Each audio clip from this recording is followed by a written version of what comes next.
Woakes എക്സ്പ്ലോറ interview സീരീസിലേക്ക് മാന്യ പ്രേക്ഷകർക്ക് സ്വാഗതം.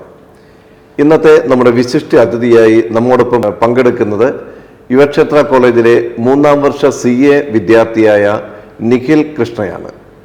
വലിയ സംഘാടകനും രചയിതാവും ഗ്രന്ഥകർത്താവും പങ്കെടുത്ത മത്സരങ്ങളിലൊക്കെ വിജയവും നേടി യുവക്ഷേത്ര കോളേജിൻ്റെ അഭിമാനമായ നിഖിൽ കൃഷ്ണയെ നിങ്ങൾക്ക് പരിചയപ്പെടുത്തുന്നതിൽ ഞങ്ങൾക്ക് വളരെ സന്തോഷമുണ്ട്.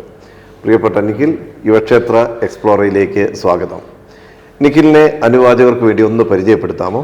എൻ്റെ പേര് നിഖിൽ കൃഷ്ണ. ഞാൻ യുവക്ഷേത്രയിലെ 3ാം വർഷ BCom CA വിദ്യാർത്ഥിയാണ്. എൻ്റെ വീട് പാലക്കാട് മൂത്താന്തരയിലാണ്. എൻ്റെ വീട്ടിൽ അച്ഛൻ, അമ്മ, അനിയത്തി, മുത്തശ്ശി ആണ് വീട്ടിലുള്ളത്. എൻ്റെ അച്ഛൻ ഒരു പാലക്കാട് തന്നെ ഒരു ട്രാവൽ ഏജൻസി നടത്തിക്കൊണ്ടുപോകുന്നു വല്യച്ഛനുമായിട്ടുള്ള പാർട്ട്ണർഷിപ്പിൽ. എൻ്റെ അമ്മ ഹൗസ് വൈഫാണ്. പിന്നെ അനിയത്തി കാണിക്കമാത സ്കൂളിൽ 11ാം ക്ലാസ്സിൽ ബയോസയൻസ് വിദ്യാർത്ഥിയാണ്. നിഖിലിനെ സംബന്ധിച്ച് ഈ അടുത്ത ഇടയ്ക്ക് വളരെ പ്രസിദ്ധനായത് പുസ്തക രചനയിലൂടെയാണ്. പ്രത്യേകിച്ച് ഡിസ്കോഴ്സ് ഓഫ് പബ്ലിക്കോ എന്ന 1ാമത്തെ പുസ്തകം, ഡിജിറ്റൽ ഇന്ത്യ എന്ന 2ാമത്തെ പുസ്തകം. ഈ 2 പുസ്തകങ്ങളും എഴുതാനുണ്ടായ പ്രചോദനത്തെക്കുറിച്ച് ഒന്ന് വിവരിക്കാമോ? ആദ്യത്തെ പുസ്തകം എന്ന് പറയുന്നത് ഡിസ്കോഴ്സ് ഓഫ് പബ്ലിക്കോ. അത് ഒരു പബ്ലിക് സ്പീക്കിംഗ് ആയിട്ട് ഒരു റിലേറ്റ് ചെയ്ത ഒരു പുസ്തകമാണ്. അപ്പോൾ അതിൽ എഴുതാനുള്ള ഒരു പ്രചോദനം എന്ന് പറയുന്നത്, ഞാൻ 1ാം വർഷം എൻ്റെ ക്ലാസ്സിൽ BCom CAയിൽ എല്ലാ വർഷവും ഒരു ബുക്ക് എന്നൊരു പദ്ധതി നടത്തിക്കൊണ്ടുവരുന്നു. അപ്പോൾ അതിലൂടെ എനിക്ക് ഒരു ബുക്ക് യുവക്ഷേത്ര പബ്ലിക്കേഷൻസ് ഇവിടെ ഉണ്ട് എന്നുള്ള ഒരു അറിവ് എനിക്ക് ലഭിച്ചു. അതിലൂടെ എനിക്ക് ലഭിച്ചു. പിന്നെ എനിക്ക് ഫാദറിൻ്റെ തന്നെ ഒരു ക്ലാസ്, ആദ്യ വർഷം തന്നെ ആർട്ട് ഓഫ് പബ്ലിക് സ്പീക്കിംഗ് എന്ന ഒരു ടോപ്പിക്കിലൊരു ക്ലാസ് എനിക്ക് കിട്ടിയിരുന്നു. അപ്പോൾ ഞാനും പിന്നെ ആദ്യമായിട്ടാണ് ഈ ഒരു പബ്ലിക് സ്പീക്കിംഗ് എന്ന മേഖലയിലേക്ക് വന്നത്. ഞാൻ ഈ ഫസ്റ്റ് ഇയറിൽ തന്നെയാണ് ഞാൻ വന്നത്. അപ്പോൾ അതിൻ്റെ ഒരു എക്സ്പീരിയൻസും പിന്നെ ഫാദറിൻ്റെ ക്ലാസ്സിൽ കിട്ടിയ ഒരു നോളേജും കൂടെ കൂട്ടിച്ചേർത്താണ് ഞാൻ ഡിസ്കോഴ്സ് ഓഫ് പബ്ലിക്കോ എന്നുള്ള ഒരു പുസ്തകം രചിച്ചത്. 2ാമത്തെ പുസ്തകം എഴുതാനുള്ള ഒരു ഇത് പറഞ്ഞാൽ, എൻ്റെ കൂടെ എൻ്റെ ഒരു ക്ലാസ്മേറ്റ് ട്രീസ മേരി തോമസും കൂടെ ഉണ്ടായിരുന്നു.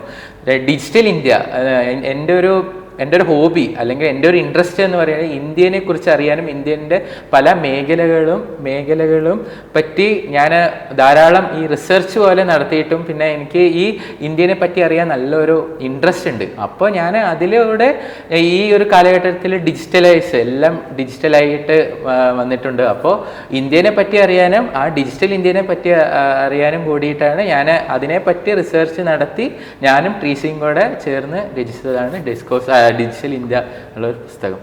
അതുപോലെ എനിക്ക് തോന്നുന്നു നിഖില് പല മത്സരങ്ങളിലും പങ്കെടുത്ത് സമ്മാനം നേടിയിട്ടുണ്ട്. പങ്കെടുത്ത മത്സരങ്ങളെ കുറിച്ച് ഒന്ന് വിവരിക്കാമോ? ഞാൻ കൂടുതലും പങ്കെടുത്തത് ഡിബേറ്റ് കോമ്പറ്റീഷനും ബെസ്റ്റ് മാനേജറും ബെസ്റ്റ് മാനേജ്മെൻറ്റ് ടീം കോമ്പറ്റീഷനും ക്വിസ് കോമ്പറ്റീഷനിലാണ് ഞാൻ കൂടുതലും പങ്കെടുത്തിട്ടുള്ളത്. അതിൽ കൂടുതലും ഞാൻ ഈ best management team, best manager എന്നുള്ള ഒരു ഇതിലാണ് ഞാൻ കൂടുതലും ഡിബേറ്റ് കോമ്പറ്റീഷനും ആണ് ഞാൻ കൂടുതലും പങ്കെടുത്ത മത്സര ഇനങ്ങൾ. നിഖിലിനെ കുറിച്ച് എനിക്ക് പേഴ്സണലി തോന്നിയ ഒരു കാര്യം, സമൂഹത്തിലെ വളരെ ഉന്നത നിലയിലുള്ള വ്യക്തികളുമൊക്കെ ആയിട്ട് കോണ്ടാക്ട് സ്ഥാപിക്കാനുള്ള ഒരു പ്രത്യേകത. പ്രത്യേകിച്ച് നമ്മുടെ പാലക്കാട് അസിസ്റ്റന്റ് കളക്ടർ ആൽഫ്രഡ് സാറുമായിട്ടൊക്കെ ഒരു സ്വന്തം ഇനീഷ്യേറ്റീവിൽ അദ്ദേഹത്തെ ചെന്ന് കാണുകയും കോളേജിലേക്ക് ക്ഷണിക്കുകയും നിങ്ങളുടെ പുസ്തകം റിലീസ് ചെയ്യുകയൊക്കെ ചെയ്തല്ലോ.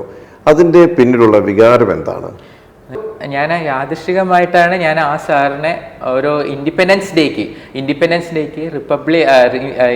ഡേക്ക് ഒരു പരേഡിൽ അവിടെ ആള് ഉണ്ടായിരുന്നു. അപ്പോൾ അപ്പോഴാണ് എനിക്ക് ആദ്യമായിട്ട് കണ്ടത്, പാലക്കാട് അസിസ്റ്റന്റ് കളക്ടറെ കണ്ടത്. പിന്നെ ആ സാറിൻ്റെ പ്രായം 25ാം വയസ്സിൽ തന്നെ IAS ക്ലിയർ ചെയ്ത് 56ാമത്തെ റാങ്കിൽ വന്ന് IAS ക്ലിയർ ചെയ്തിട്ട് പാലക്കാട് അസിസ്റ്റന്റ് കളക്ടറായിട്ട് ആദ്യത്തെ പോസ്റ്റിംഗ്. അപ്പോൾ ആ സമയത്ത് എനിക്ക് ആ ആളിൽ കണ്ട ഒരു പ്രചോദനമാണ് എനിക്ക് 2ാമത്തെ പുസ്തകം ഞാൻ ആ സമയത്ത് അതിൻ്റെ ഒരു പിന്നണിയിലായിരുന്നു ഞാൻ നിൽക്കുന്നുണ്ടായിരുന്നത്. അപ്പോൾ എനിക്കൊരു ആഗ്രഹം ഉണ്ടായിരുന്നു മനസ്സിൽ, ആൽഫ്രഡ് സാറിനെ എന്നെ ഒന്ന് വിളിച്ചാലോ എന്നുള്ള ഒരു ആഗ്രഹം ഉണ്ടായിരുന്നു ബുക്ക് റിലീസിങ്ങിന്. അപ്പോൾ ഞാൻ അതിനെ പറ്റിയിട്ട് കൂടുതൽ ആ ബുക്ക് രചിച്ച് എല്ലാം കഴിഞ്ഞിട്ടാണ് ഞാൻ സാറിന് ഓഫീസിൽ പോയി നേരിൽ കണ്ട് സാറിനോട് എല്ലാം ഡീറ്റെയിൽസ് പറഞ്ഞ് സാറ് പിന്നെ ഇവിടെ വന്ന് ബുക്ക് റിലീസ് ചെയ്യാമെന്ന് സമ്മതിക്കുകയും ചെയ്തിട്ടുണ്ടായിരുന്നു. എനിക്ക് ആൽഫ്രഡ് സാറിന് അറിയാൻ സാധിച്ചത് നിഖില് ഒരു സിവിൽ സർവീസ് ലക്ഷ്യമാക്കുന്നുണ്ട്. ഡിഗ്രി കഴിഞ്ഞ ഉടനെ തന്നെ സിവിൽ സർവീസ് കോച്ചിങ്ങിന് പോകുന്നു എന്നൊക്കെ അറിയാൻ സാധിച്ചത്. അതിനുള്ള പ്രിപ്പറേഷൻ എന്തെങ്കിലും ഇപ്പോൾ ആരംഭിച്ചിട്ടുണ്ടോ, അതോ അതിനെക്കുറിച്ചുള്ള പദ്ധതികൾ എന്തെല്ലാമാണ്? എൻ്റെ അമ്മയുടെ ഒരു ആഗ്രഹമായിരുന്നു എന്നെ ഒരു സിവിൽ സർവൻ്റായിട്ട് കാണണമെന്ന്. ഞാനൊരു 10ാം ക്ലാസ്സിന് മുൻപ് ഒരു ആഗ്രഹം ഉണ്ടായിരുന്നു. ഞാൻ പിന്നെ അതിലൂടെ ഓരോ സിവിൽ സർവീസ് പാലക്കാട് അമ്മ ഓരോ പേപ്പറിലെല്ലാം നോക്കി ഏതോ ഒരു മോക്ക് ടെസ്റ്റുകളൊക്കെ സിവിൽ സർവീസിന് മോക്ക് ടെസ്റ്റുകളൊക്കെ നോക്കി ഞാൻ അതിലെല്ലാം അറ്റൻഡ് ചെയ്തിട്ട് എല്ലാം ചെയ്തിട്ടുണ്ടായിരുന്നു. പിന്നെ ഞാൻ അങ്ങനെ ഒരു 10ാം ക്ലാസ് കഴിഞ്ഞുകൊണ്ട് കൊമേഴ്സ് മേഖലയിലേക്ക് കയറിയപ്പോൾ എനിക്ക് അതിനൊരു ഇൻട്രസ്റ്റ് ഉണ്ടായിരുന്നു. പക്ഷെ ഞാനത് കുറച്ച് മാറ്റി വെച്ചു. പിന്നെ അത് കഴിഞ്ഞിട്ട് ഈ ഒരു ബുക്ക് റിലീസിങ്ങിൻ്റെ സമയത്ത് ആ സമയത്ത് ബുക്ക് റിലീസിങ് സമയത്ത് ആ IAS കുറിച്ച് പറയുകയും ആളുടെ ഒരു മോട്ടിവേഷൻ അവിടെ പറയുകയും ചെയ്തപ്പോൾ എനിക്ക് ഒന്നും കൂടെ തിരിച്ച് ആ ഒരു മേഖലയിലേക്ക് കയറണം എന്നുള്ളൊരു ആഗ്രഹം വരികയും പിന്നെ ഞാൻ ഈ ഡിഗ്രി കാലഘട്ടം കഴിഞ്ഞ് ഞാൻ ആ ഒരു മേഖലയിലേക്ക് ഒരു എക്സാം എഴുതുകയും അതിനുള്ള പ്രിപ്പറേഷൻ സ്റ്റാർട്ട് ചെയ്യാനാണ് ഞാൻ തീരുമാനിച്ചിരിക്കുന്നത്. നിഖിലിൻ്റെ ജീവിതത്തിൽ വലിയ സ്വാധീനമായിരിക്കുന്നത് മാതാപിതാക്കന്മാരാണ് എന്ന് എനിക്ക് തോന്നുന്നു. കാരണം നിഖിലിൻ്റെ ഷെയറിങ് കേൾക്കുമ്പോൾ മാതാപിതാക്കന്മാർ എത്രമാത്രം നിഖിലിൻ്റെ വളർച്ചയിൽ സ്വാധീനിച്ചിട്ടുണ്ട്? എൻ്റെ വളർച്ചയിൽ ഒരു 60% എൻ്റെ മാതാപിതാക്കളും ബാക്കിയുള്ള 40% എൻ്റെ ഒരു കോളേജായാലും സ്കൂൾ ആയാലും ഒരു പ്രചോദനമാണ് എൻ്റെ ലൈഫിലുള്ളത്. അതിൽ 60% പറയുന്നത് എൻ്റെ അച്ഛനും അമ്മയും അധികം ഈ ഒരു കോളേജിൽ മേഖലകളിലേക്ക് അവർ കയറിയിട്ടില്ല. അവരാകെ രണ്ടുപേരും +2 ക്വാളിഫിക്കേഷനേ ഉള്ളൂ. അപ്പോൾ അവരുടെ ഒരു ആഗ്രഹമാണ് അവർക്ക് കിട്ടാത്ത അവര് നേടാൻ കഴിയാത്ത മേഖലകളിലേക്ക് അവർക്ക് പോകണം എന്നുള്ളൊരു ആഗ്രഹം അവരുടെ മനസ്സിലുണ്ടായിരുന്നു. അതിനു വേണ്ടിയിട്ട് അവരെല്ലാം ഞാൻ എന്ത് കാര്യങ്ങൾ അവരുടെ അടുത്ത് ചോദിച്ചാലും പറഞ്ഞാലും ഞാൻ ഈ ഒരു പഠന വിഷയങ്ങളിലും അല്ലാതെ ഈ എല്ലാ കാര്യത്തിലായാലും എൻ്റെ ബുക്ക് എഴുതണ സമയത്തടക്കം എല്ലാ സംവിധാനങ്ങളും എന്നെ ചെയ്ത് തന്ന് എന്നെ നല്ലൊരു പ്രോത്സാഹനമായിരുന്നു എൻ്റെ മാതാപിതാക്കളും. അവർക്ക് കിട്ടാത്തത് അവരുടെ മക്കളിലൂടെ നേടണം എന്നുള്ളൊരു ആഗ്രഹമായിരുന്നു എൻ്റെ അച്ഛനും അമ്മയ്ക്കും. ഇപ്പം നിഖിലിൻ്റെ മാതാപിതാക്കന്മാർ പലപ്പോഴും പറഞ്ഞിരിക്കുന്നതാണ് നിഖിലിൻ്റെ വളർച്ചയിൽ യുവക്ഷേത്ര കോളേജ് വലിയ സ്വാധീനം ചെലുത്തിയിട്ടുണ്ട്. മാതാപിതാക്കന്മാരെക്കാൾ കൂടുതൽ സ്വാധീനം ചെലുത്തിയത് യുവക്ഷേത്ര കോളേജാണ് എന്നാണ് അവർ പറഞ്ഞിരിക്കുന്നത്. യുവക്ഷേത്ര കോളേജ് ഏതെല്ലാം വിധത്തിലാണ് നിഖിലിൻ്റെ വളർച്ചയിൽ വലിയൊരു സ്വാധീനമായിരിക്കുന്നത്? തീർച്ചയായിട്ടും ഞാനൊരു +2 കഴിഞ്ഞിട്ട് ഇവിടെ വന്ന ശേഷം എനിക്ക് ആദ്യം യുവക്ഷേത്രനെ പറ്റി ഞാൻ കൂടുതൽ അറിഞ്ഞു. ഈ വ്യത്യസ്തമായിട്ടുള്ള ഞങ്ങൾ BCom CAയിലായാലും ഞങ്ങളുടെ ടീച്ചർമാർ വഴി കീർത്തി മിസ് വഴി എനിക്ക് കൂടുതലും യുവക്ഷേത്രമായിട്ട് എന്തൊക്കെ അവസരങ്ങളെല്ലാം ഉണ്ടോ അതെല്ലാം എനിക്ക് അറിയാൻ പറ്റി. കൂടുതലും യുവക്ഷേത്ര പബ്ലിക്കേഷൻസ് ഉണ്ട്, പിന്നെ യുവക്ഷേത്ര ഓരോ programmes, knowledge extension programmes, book publications, പിന്നെ ഓരോ ഓറിയന്റേഷൻ പ്രോഗ്രാംസ്, അതെല്ലാം എനിക്ക് കൂടുതലും ഈ കോളേജിൽ വന്ന ശേഷമാണ് എനിക്ക് അറിയാൻ പറ്റിയത്. എല്ലാം ഈ നോളേജ് എക്സ്റ്റൻഷൻ പ്രോഗ്രാം ആയാലും ബുക്ക് പബ്ലിക്കേഷൻ അതിന്നെല്ലാം എനിക്ക് ഞാൻ ഈ മേഖലകളിലേക്ക് ഞാനിപ്പോൾ ഈ ഒരു നോളേജ് എക്സ്റ്റൻഷൻ പ്രോഗ്രാം പറഞ്ഞാൽ എനിക്ക് ഓരോ സ്കൂളിൽ പോയി ടീച്ചിങ്ങിനായാലും പിന്നെ ഈ ബുക്ക് പബ്ലിക്കേഷൻ എല്ലാം ഞാൻ ആദ്യമായിട്ടാണ് ഞാൻ ഇതൊക്കെ എക്സ്പ്ലോർ ചെയ്യണത്. അതെല്ലാം ഞാൻ ഈ കോളേജിൽ വന്നിട്ടാണ് ഞാനിതെല്ലാം ചെയ്തത്. എല്ലാം ഈ കോളേജിൽ ഞാൻ കൂടുതൽ അറിഞ്ഞുകൊണ്ടാണ് എനിക്ക് ഇത്രയും അവസരങ്ങൾ ഈ കോളേജിൽ ഉണ്ട് എന്നുള്ള മനസ്സിലായി. പിന്നെ ഒരു പ്രചോദനം എന്ന് പറയുന്നത് പ്രിൻസിപ്പളിൻ്റെ നല്ലൊരു പ്രചോദനം എന്ന് പറയുന്നത് നമ്മൾ ഫസ്റ്റ് ക്ലാസ് മുതൽ തന്നെ സാറ് ഏത് പ്രോഗ്രാം ആയാലും ഞങ്ങളെ പറ്റിയിട്ട് ഒരു ക്വസ്റ്റ്യൻ ചോദിക്കും ഞങ്ങളുടെ അടുത്ത്. എന്താണ് ഏറ്റവും നല്ല കോളേജ് ഏതാ ചോദിച്ചു. അപ്പോൾ എന്താണ് ആ ഒരു കോളേജിൻ്റെ പ്രത്യേകത എന്താണ് ചോദിക്കും. അപ്പോൾ അവിടെ കൊടുക്കുന്ന അവസരങ്ങൾ, അപ്പോൾ സാറ് അതിനെ പറ്റി യുവക്ഷേത്രയിലെ അവസരങ്ങളും പറഞ്ഞ് ഒരു വാക്കുണ്ട്, grab the opportunities Yuvakshetra is giving. ആ ഒരു പ്രചോദനമാണ് എനിക്ക്, നല്ലൊരു പ്രചോദനമാണ് എനിക്ക് ഈ ഒരു കോളേജിൽ നിന്ന് കിട്ടിയതും അവസരങ്ങളും പറ്റിയിട്ട് നല്ലോണം അറിയാൻ കഴിഞ്ഞത്. നിഖിൽ പഠിച്ചു വന്ന സ്ഥാപനങ്ങളുമായിട്ട് പ്രത്യേകിച്ച് ലയൺ സ്കൂളും അതുപോലെ തന്നെ ഭാരത്മാതാ സ്കൂളും ഒക്കെ ആയിട്ട് നല്ല ബന്ധം സ്ഥാപിക്കും. അതുകൊണ്ടായിരിക്കും ഒരുപക്ഷെ ഭാരത്മാതാ സ്കൂളിൻ്റെ പുതിയ ലൈബ്രറി ബുക്കിൻ്റെ ഉദ്ഘാടനത്തിന് പോലും അവർ നിഖിലിനെ വിളിച്ചു. എന്താണ് ഈ പഴയ പഠിച്ച സ്ഥാപനങ്ങളുമായിട്ട് ബന്ധം പുലർത്തുന്നത് വഴി നിഖിലിന് കിട്ടുന്ന നേട്ടങ്ങൾ എന്തെങ്കിലും ഉണ്ടോ? എനിക്ക് ഈ കൂടുതൽ നേട്ടങ്ങൾ എന്ന് പറയുന്നത് ഞാനിങ്ങനെ എൻ്റെ പഴയ ടീച്ചേഴ്സായിട്ട് എനിക്ക് നല്ല കോണ്ടാക്റ്റ് ഉണ്ട് ഇപ്പോഴും. ഭാരത് മാതയിലായാലും ലയൻസിലായാലും എനിക്ക് നല്ലൊരു കോണ്ടാക്റ്റ് ഉണ്ട്. അപ്പോൾ എൻ്റെ സ്റ്റാറ്റസ് ഞാൻ ഓരോന്നും ഇവിടെ ഇടുന്ന സ്റ്റാറ്റസുകളും ഓരോ പ്രോഗ്രാമിൻ്റെ അവാർഡിൻ്റെയും പിന്നെ ഓരോ എക്സ്റ്റൻഷൻ ഓരോ ചെയ്ത പ്രോഗ്രാമിൻ്റെയൊക്കെ ഞാൻ സ്റ്റാറ്റസ് ഇടുമ്പോൾ അവർ യുവക്ഷേത്രനെ പറ്റി അറിയുകയും എനിക്ക് ഇത്രയും കഴിവുകളുണ്ട് എന്ന് അവർ അപ്പോഴാണ് മനസ്സിലാക്കിയത്. കാരണം ഞാൻ ഇതിന് മുൻപ് വരെ അവരുടെ അടുത്ത് ചോദിച്ചറിയാൻ ഞാൻ നല്ല സൈലൻ്റ് ആയിരുന്നു. ഈ ഒരു ഇങ്ങനെയൊന്നും ആയിരുന്നില്ല. എപ്പോൾ പോയി ചോദിച്ചു, ഞാനിപ്പോൾ അന്ന് ഭാരത് മാതയിൽ പോയപ്പോഴും ലയൻസിൽ പോയപ്പോഴും ടീച്ചർമാർ എന്താണിത് നല്ലൊരു ഞങ്ങളാകെ ഞെട്ടിപ്പോയി എന്നൊക്കെ ഇങ്ങനെ പറഞ്ഞിട്ട് അവരുടെ മനസ്സിൽ ഞാൻ എങ്ങനെയായിരുന്നു, അതായത് വ്യത്യസ്തമായിട്ടാണ് അവർ എൻ്റെ ഒരു ഇതായിട്ട് ഇപ്പോൾ കാണുന്നത്. കാരണം യുവക്ഷേത്രയിൽ വന്ന ശേഷം ഞാൻ ഇങ്ങനെയൊക്കെ മാറ്റങ്ങൾ ഉണ്ടായി, എനിക്ക് ഇത്രയൊക്കെ പറ്റും. അപ്പോൾ അങ്ങനെ അവർ ഓരോ ഇതൊക്കെ കണ്ടപ്പോൾ ഈ ബുക്ക് പബ്ലിക്കേഷൻ്റെയും ഇങ്ങനെയൊക്കെ കണ്ടപ്പോൾ എന്നെ അവരുടെ പുതിയ ലൈബ്രറി ഇനോഗ്രേഷന് വിളിക്കുകയും പിന്നെ അവിടുത്തെ ബുക്ക് അവിടേക്ക് ലൈബ്രറിക്ക് ഹാൻഡ് ഓവർ ചെയ്യുകയും ചെയ്തു. അപ്പോൾ അവിടുത്തെ ടീച്ചേഴ്സും അവരുടെ പ്രിൻസിപ്പളും ഈ ഓരോ എന്നിലൂടെ യുവക്ഷേത്രയെ കാണുകയും ഇത്രയും നല്ലൊരു നേട്ടങ്ങൾ ഉണ്ട് എന്ന് അവരെ മനസ്സിലാക്കുകയും ചെയ്തപ്പോഴാണ് എനിക്ക് നല്ലൊരു നേട്ടമായത്. എൻ്റെ പഴയ സ്കൂളിലായാലും നല്ലൊരു നേട്ടമായത്. നിഖിൽ പങ്കെടുത്ത കുറേ മത്സരങ്ങൾ, ക്യൂസ് മത്സരങ്ങളുണ്ട്, ഡിബേറ്റ് കോമ്പറ്റീഷൻസ് ഉണ്ട്, അതുപോലെ തന്നെ മാനേജ്മെൻറ്റ് ഫെസ്റ്റുകളുണ്ട്. ഇതിലൊക്കെ സമ്മാനം നേടാൻ സാധിച്ചിട്ടുണ്ട്. ഈ മത്സരങ്ങൾക്ക് വേണ്ടിയുള്ള പ്രിപ്പറേഷൻ എങ്ങനെയാണ് നടത്തുന്നത്? പ്രിപ്പറേഷൻ ഞാനിങ്ങനെ എൻ്റെ ഒരു പ്രിപ്പറേഷൻ എന്ന് പറയുന്നത് ഞാൻ ഈ ഓരോ അവസരങ്ങളിലെല്ലാം ഞാൻ ഓരോ ചാലഞ്ചസിനെ അക്സെപ്റ്റ് ചെയ്യും.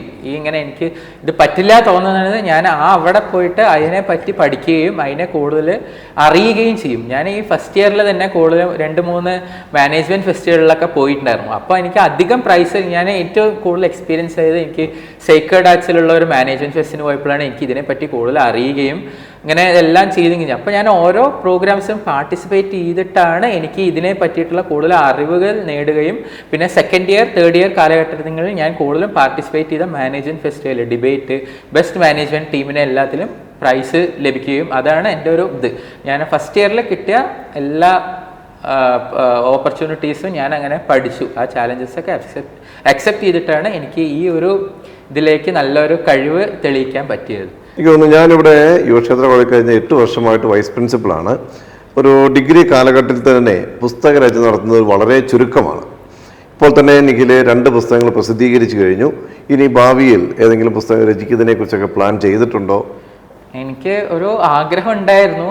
ഞാൻ ഈ ഡിജിറ്റൽ ഇന്ത്യ പബ്ലിഷ് ചെയ്ത സമയത്തായിരുന്നു ചന്ദ്രയാൻ 3 ഒരു നമ്മുടെ മൊമെൻറ്റ് നല്ലൊരു ഇതായിരുന്നു. ആ സമയത്ത് എനിക്ക് ചന്ദ്രയാൻ 3 അങ്ങനെ ചന്ദ്രയാൻ 2-ൻ്റെ ഫെയിലിയറിൽ നിന്നും ചന്ദ്രയാൻ 3 എങ്ങനെ വന്ന്, കാരണം ഞാൻ അതിനെപ്പറ്റി നല്ലോണം എല്ലാം നവമാധ്യമങ്ങളിലായാലും എല്ലാത്തിലും ഞാൻ അതിനെപ്പറ്റി കൂടുതലും പഠിച്ചു. അപ്പോൾ അതിനെ പറ്റിയിട്ടുള്ള ഒരു ആഗ്രഹം ഉണ്ടായിരുന്നു. പിന്നെ അത് കഴിഞ്ഞുകൊണ്ട് ആ സമയത്ത് എനിക്ക് വന്ന ഒരു എക്സാമുകളും ഇതെല്ലാം കാരണം അതൊരു ഇതായി പോയി. ഇനി ഞാൻ കൂടുതലും ഈ ഇന്ത്യനെ പറ്റിയിട്ട് എന്താണ് ഇന്ത്യ നേടിക്കൊണ്ടിരിക്കുന്നത് അതിനെ അല്ലെങ്കിൽ ഇന്ത്യനെ പറ്റിയിട്ട് തന്നെയാണ് ഞാൻ ഒരു വിഷയം എടുത്തിട്ട് അത് ചെയ്യാൻ ഒരു ആഗ്രഹമുണ്ട്. ഞാനപ്പോൾ ഇത് കഴിഞ്ഞിട്ട് ഇപ്പോൾ നമുക്കൊരു ഫൈനൽ പ്രൊജക്റ്റും ഇതെല്ലാം നടന്നുകൊണ്ടിരിക്കുകയാണ്. അപ്പോൾ ഇത് കഴിഞ്ഞിട്ട് എൻ്റെ ഒരു മനസ്സിലുണ്ട് ഒരു 3 പുസ്തകമെങ്കിലും ചെയ്യണമെന്ന്. ഞാൻ ഇത് കഴിഞ്ഞിട്ടായാലും ഞാൻ ഈ വർഷം പാസ് ഔട്ട് വന്നാലും ഞാനൊരു പുസ്തകം എന്തായാലും രചിക്കാൻ ആലോചിക്കുന്നുണ്ട്. ഇപ്പോൾ ഈ ഡിഗ്രി കഴിഞ്ഞുള്ള തുടർ പഠനവും അതുപോലെ തന്നെ ഭാവി പദ്ധതികളും ഒക്കെ എന്തെല്ലാമാണ്? എനിക്ക് എന്തായാലും ഡിഗ്രി കഴിഞ്ഞിട്ട് ഞാനൊരു PGക്ക് അപ്ലൈ ചെയ്യുന്നുണ്ട്. എംകോമിനാണ് ഞാൻ ഇപ്പോൾ കൊടുത്തിരിക്കണത്. കാരണം ഞാൻ MBAക്ക് ഇപ്പോൾ അധികം നോക്കണില്ല, MCOM ഞാൻ നോക്കുന്നുണ്ട്. പിന്നെ അതുപോലെ തന്നെ എനിക്ക് ഒരു ആഗ്രഹമുണ്ട് ഈ പ്രൊഫഷണൽ കോഴ്സുകൾ, CA താല്പര്യമില്ല, CMA, CA, certified management accounting, cost management accounting, പിന്നെ കമ്പനി സെക്രട്ടറി, ആ ഒരു മേഖലകളിലേക്ക് എനിക്കൊന്ന് എക്സ്പ്ലോർ ചെയ്യണമെന്ന് പിന്നെ അതിനെ പഠിക്കണമെന്ന് നല്ലൊരു ആഗ്രഹമുണ്ട്. കാരണം എനിക്ക് ഏറ്റവും ഇഷ്ടപ്പെട്ട സബ്ജക്റ്റ് എൻ്റെ അക്കൗണ്ടൻസിയാണ്. അപ്പോൾ ഞാൻ ഈ അക്കൗണ്ടൻസി റിലേറ്റഡ് ആയിട്ടുള്ള സബ്ജക്റ്റുകളാണ് പിന്നെ ഈ പ്രൊഫഷണൽ കോഴ്സ് CMA ആണ് ഞാൻ കൂടുതൽ നോക്കുന്നത്. അപ്പോൾ ഞാൻ അതിലേക്കാണ് ഞാൻ ഈ ഡിഗ്രി കഴിഞ്ഞാൽ ചെയ്യാൻ പോകുന്നത്. നിഖിലിൻ്റെ സഹപാഠികളെ കുറിച്ചുള്ള അഭിപ്രായം എന്താണ്? എൻ്റെ സഹപാഠികൾ പറയുന്നത് ഞാൻ ഏറ്റവും കൂടുതൽ അവരായിട്ട് ബന്ധം സ്ഥാപിക്കാൻ എനിക്ക് ഫസ്റ്റ് തന്നെ പറ്റി. കാരണം ഞാൻ ഫസ്റ്റ് ഇയറിൽ തന്നെ എനിക്ക് ഫസ്റ്റ് ഇയർ ക്ലാസ് റെപ്രസെൻറ്റേറ്റീവായിട്ട് എനിക്ക് ക്ലാസ്സിൽ പൊസിഷൻ കിട്ടിയിട്ടുണ്ടായിരുന്നു. അപ്പോൾ ഞാൻ കൂടുതൽ എല്ലാവരെയും അടുത്തറിഞ്ഞു. പിന്നെ എനിക്ക് എല്ലാ കാര്യത്തിലായാലും ഞാൻ അവിടെ എൻ്റെ കൂട്ടുകാരും തമ്മിൽ ഞാൻ എന്ത് ചോദിച്ചാലും ഈ ബുക്കിനെ പറ്റിയിട്ടോ അല്ലെങ്കിൽ എന്തെങ്കിലും കാര്യങ്ങൾ ഞാൻ അവരിൽ ആവശ്യപ്പെട്ട അവർ എൻ്റെ ക്ലാസ് മൊത്തം എൻ്റെ കൂടെ തന്നെ നിൽക്കും. കാരണം എനിക്ക് അവരെ നല്ല വിശ്വാസമാണ്. കാരണം അവരെല്ലാം എന്നെ ഇതുവരെയായിട്ടും എന്നെ അവർ മോശമായ രീതിയിൽ ചിത്രീകരിക്കുകയോ എന്നെ ചതിക്കുകയോ ഒന്നും ചെയ്തിട്ടില്ല. എല്ലാം എൻ്റെ ഒരു ഫാമിലി ആയിട്ടാണ് BCom 2021 ബാച്ച് പറയുന്നത് എൻ്റെ ഒരു ഫാമിലി ആയിട്ട് തന്നെ ഞാനിപ്പോൾ കണക്കാക്കുന്നത്. കാരണം എൻ്റെ എല്ലാ ഉയർച്ചയിലും താഴ്ചയിലും അവരെപ്പോഴും എൻ്റെ കൂടെ തന്നെ നിൽക്കുന്നുണ്ട്. നിഖിലിനെ സംബന്ധിച്ച് തൊട്ട കാര്യങ്ങളിലെല്ലാം വൻ വിജയം നേടാൻ സാധിച്ചിട്ടുണ്ട്. പുസ്തകരചന, മറ്റ് പ്രോഗ്രാമുകൾ, അതുപോലെ തന്നെ കണ്ടുമുട്ടുന്ന വ്യക്തികളിലൊക്കെ ഒരു വ്യക്തിമുദ്ര പതിപ്പിക്കുന്നതിന് സാധിച്ചിട്ടുണ്ട്. യുവക്ഷേത്ര കോളേജിലെ ജൂനിയേഴ്സിന് നൽകാനുള്ള പ്രത്യേക ഒരു ഉപദേശമോ അല്ലെങ്കിൽ നിർദ്ദേശമോ എന്തെങ്കിലും ഉണ്ടോ? എനിക്ക് കൂടുതലും ഞാൻ എൻ്റെ ഒരു ജൂനിയേഴ്സിനെ ഏറ്റവും പറയണത്, കാരണം അവർ ജൂനിയേഴ്സ് ഫസ്റ്റ് കയറിയിട്ട് വരുമ്പോൾ തന്നെ ഞങ്ങളുടെ അടുത്ത് കോളേജ് എങ്ങനെയുണ്ട് അപ്പോൾ ഞാൻ പറയും എനിക്ക് ഏറ്റവും ഇഷ്ടപ്പെട്ട ഒരു കോളേജും പിന്നെ ഏറ്റവും നല്ല അവസരങ്ങൾ നൽകുന്ന കോളേജും ആണ് എനിക്ക് യുവക്ഷേത്ര. ഞാൻ അവർക്കെല്ലാം ഞാൻ പറഞ്ഞു കൊടുക്കും. കാരണം ഞാൻ അവരുടെ ഒരു ചിന്താഗതി എന്ന് പറയുന്നത് യുവക്ഷേത്ര നല്ല സ്ട്രിക്റ്റ് ആണ്, നല്ല റൂൾസ് ആണ്, നല്ല ഒരു എല്ലാം ഉണ്ട്, പിന്നെ നല്ല സ്ട്രിക്റ്റ് ആണ്. അവരൊക്കെ ഒരു കോളേജ് ലൈഫ് ഒന്നും കിട്ടില്ല പറയും. ഞാൻ അവരുടെ അടുത്ത് എന്താ പറയുക, നിങ്ങൾ എന്താണോ ഈ കോളേജിൽ ചെയ്യുന്നത് അതാണ് നിങ്ങളുടെ കോളേജ് ലൈഫ്. പിന്നെ അതുപോലെ തന്നെ ഈ കോളേജിനെ പറ്റി കൂടുതൽ അറിയാൻ ശ്രമിക്കുക. നമ്മൾ ഈ കോളേജിനെ ഒരു കാര്യത്തിന് നമ്മൾ ഇഷ്ടപ്പെട്ടാൽ അത് നമ്മളിപ്പം കൂടുതൽ എപ്പോഴും നിൽക്കുള്ളൂ. അപ്പോൾ നമ്മൾ കോളേജിനെ ഇഷ്ടപ്പെട്ട് പഠിക്കുകയും ഇഷ്ടപ്പെട്ട് നല്ലോണം കാര്യങ്ങൾ ചെയ്യുകയും ഈ കോളേജിനെ അടുത്തറിയുകയും എല്ലാം ചെയ്യുമ്പോൾ നമുക്ക് കോളേജ് തിരിച്ച് അതേപോലെ തന്നെ നമുക്ക് നല്ലൊരു കോളേജ് ലൈഫ് സൃഷ്ടിക്കാൻ പറ്റുകയും എല്ലാം ചെയ്യുള്ളൂ. അങ്ങനെ എപ്പോഴും അതാണ് പറയുക, നമ്മൾ എന്താണ് ഈ കോളേജിൽ ചെയ്യണത്, നമുക്ക് ഈ കോളേജിന് വേണ്ടി ചെയ്യണത്, നമ്മൾ എന്താണോ ഈ കോളേജ് ചെയ്യണത് അതാണ് നമ്മളെ കോളേജ് ലൈഫ്. അല്ലാതെ കോളേജ് അല്ല നമുക്ക് കോളേജ് ലൈഫ് തരുന്നതെന്ന് ഞാൻ എല്ലാവരുടെ അടുത്തും എല്ലാ ജൂനിയേഴ്സിൻ്റെ അടുത്തും ഞാൻ ഇതേ ഒരു അഭിപ്രായത്തിലാണ് ഞാൻ പറയുക. ഓക്കെ, പ്രിയപ്പെട്ട നിഖിൽ, ഗ്രീൻ ക്യാമ്പസ് എന്നറിയപ്പെടുന്ന യുവക്ഷേത്ര കോളേജിൽ പഠിക്കുന്നതിനും കോളേജിൽ നിന്ന് ധാരാളം ആശയങ്ങൾ ഉൾക്കൊണ്ട് വ്യക്തിത്വം വികസിപ്പിക്കുന്നതിനും ഭാവി ജീവിതം കരുപിടിപ്പിക്കുന്നതിനുമൊക്കെ പരിശ്രമിച്ചതിൽ ഞങ്ങൾ വളരെയധികം സന്തോഷിക്കുന്നു. യുവക്ഷേത്ര കോളേജിൻ്റെ പബ്ലിക്കേഷൻ ഡിവിഷനായ യുവാബോക്സിന് വേണ്ടി നൽകിയ അഭിമുഖത്തിൽ ഞങ്ങൾ ടീമംഗങ്ങൾ എല്ലാവരും സന്തോഷം അറിയിക്കുന്നു. നിഖിലിന് ഏറ്റവും നല്ല ഭാവി ജീവിതം ആശംസിക്കുന്നു. Thank you.